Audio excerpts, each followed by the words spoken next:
Hi guys, this is Mick Swain talking about periodic trends.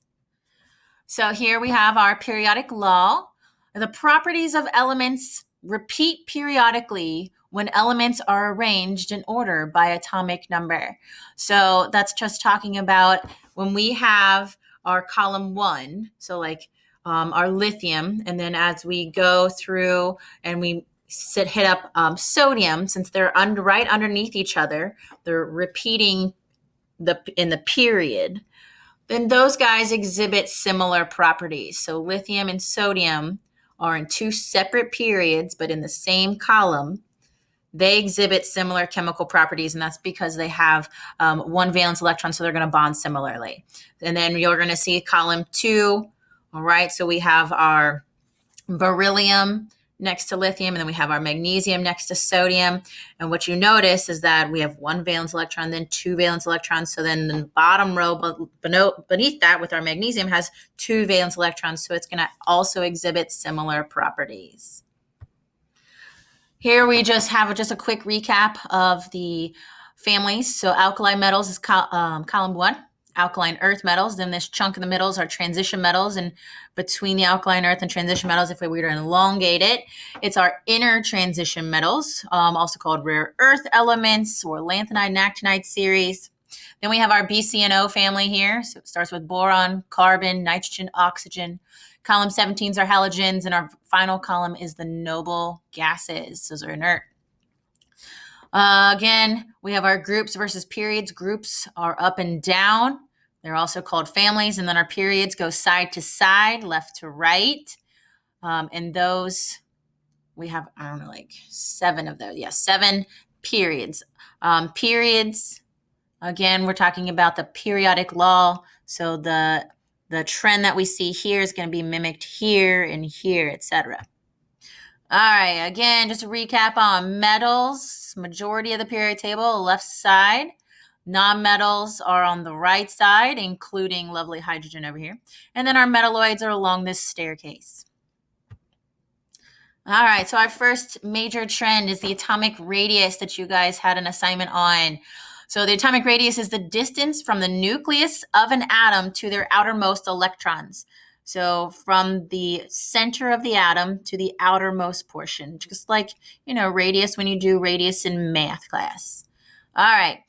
Atomic radius will increase as you go down a family. So as you go down a column, you're adding more energy levels, which makes the atom larger. And then as we go from left to right, it's decreasing. The atomic radius decreases across the period, which is kind of weird that if you're like thinking, well, we're adding more stuff to it. But in actuality, we're adding more protons to the nucleus, and we're also adding electrons to the outermost energy level. We're not making any more energy levels in a period. It's the same energy level. But there's now more of this positive and negative attraction going on from the nucleus to the outermost shell, since there's more positive protons in the nucleus and more negative electrons in the outermost shell. There's more of an attraction pulling it in closer together. So it makes it smaller. So as you see, as we go down, the radius increases. And as I go from left to right, it gets smaller because there's more of that attraction for the positive nucleus. So it increases as we go down and decreases across the period. The largest atomic radius is francium, which we don't see in this image here. The smallest is helium. All right, ionization energy is the energy required to remove an electron, because we know to create an ion, we either need to gain or lose electrons. And here we're talking about removing or taking away an electron to create a positive ion if we remove an electron. So as we go down a family, as we move down, you have more and more orbitals. Therefore, the electrons are farther from the nucleus, and they're easier then to just pluck off and remove. So as you go down, if you go across a period left to right, it's going to take more and more energy to take off one of those valence electrons. Think about our noble gases, which is the far right column. It's going to take a lot of energy to take away one of their electrons because they already have a full outer shell, and they're like, hey, I don't want you to take my electron. I need it so that I have a full outer shell. They don't react with anything. So it's going to be really hard to take one of their electrons away. Therefore, they're going to have a high ionization energy. So helium has the highest ionization energy. So here we see our trend. Francium is the largest, but it's going to have little energy to take away its lonely valence electron in its seventh shell. It only has one valence electron. It really wants somebody to take it. It doesn't really need it. It doesn't have that huge attraction since there's all these extra layers, this energy shielding effect from these extra layers. So it's like, feel free to take it. It's really easy to take francium's outer electron, whereas helium, again, only has 2 electrons, so it's really close to that nucleus. And it's a full outer shell since the first energy level only holds 2 electrons. So it's going to take a lot of energy to take away helium's electron there. Now we're moving into electronegativity. Electronegativity is the ability of an atom to attract electrons in a chemical bond. So if you notice our image here, it does not have our noble gases. And that's because, again, noble gases have full outer shells. They're not going to attract electrons. They don't need any more electrons. They already have full shells. So they are omitted from the electronegativity trend, all right? But fluorine has 7 valence electrons. It only has those 2 energy levels. It really just needs 1 more electron to fill its outer shell. So fluorine is going to do anything in its capability to get it. Therefore, it has a high electronegative value. On the opposite end, if we don't even have it in this image, but francium just has that 1 electron in its outer shell. It does not need any more. It wants to get rid of, so it's going to have a low ability to attract electrons. So as we go across a period, so as we go from left to right, it's going to have higher electronegativity because they really want to gain the electrons over here on the nonmetal side. The metals just don't want them. And then as we go down a family, the electronegativity is going to decrease because they have, again, more of those shells, energy levels, and there's less attraction to that middle nucleus or positively charged nucleus because there's all these extra layers kind of shielding it. So it's not going to attract electrons. Plus, they're metals. They don't want them. So here we see, again, the trend.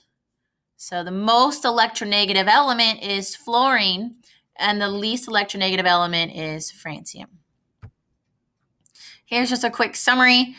These are the trends that I look at. I look at, where is it going to be the biggest? Where is it going to be the most? So ionization energy and electronegativity have the same trend. So we're looking in the top right-hand corner where it has the highest either ionization or highest electronegative value. The difference between these two, though, is ionization energy is the highest for helium. So right here is helium. And electronegativity does not involve the noble gases. So the highest electronegative value is fluorine. So that's just the only difference between those two trends. And then atomic radius has the opposite effect. It's going to have the highest atomic radius, so largest atomic radius down here in the bottom left. So that's going to be our francium. The smallest is going to be helium. Then you notice these extra little things here on metallic character and non-metallic character. So we know, again, metals are going to be on the left side, non-metals on the top right. And it's just showing that as you go from right to left and top to bottom, it becomes more, quote unquote, metallic. So quick summary, across a period as we go from left to right, electronegativity increases as well as ionization energy. Atomic radii will decrease. It'll get smaller as I go left to right. And then it will become less of a metal because we're going from metals to nonmetals. As we're going down a family or down a group or down a column, the electronegativity decreases as well as the ionization energy, but it gets larger, so the atomic radius increases, and the metallic property also increases. If you look at our BCNO, you're going to see like our nonmetals to our metalloids to metals. That's why it talks about metallic property increasing. And here's a quick question review. So which element is the most metallic? So we had that trend where it's going this way. Our answer is francium. What element has the largest atomic radius? Again, the trend going down towards the bottom left, francium. What element has the highest ionization energy? So it's going to require a lot of energy to take away its electron. So we're going the opposite direction. So we're going to the top right, and that would be helium. And then our last question here, what element, can't see it, what element is the most electronegative? And the most electronegative, again, we're following that trend of ionization, except we're excluding the noble gases, and therefore our answer is fluorine. There you have it, guys. If you have any questions, feel free to email me. Thanks.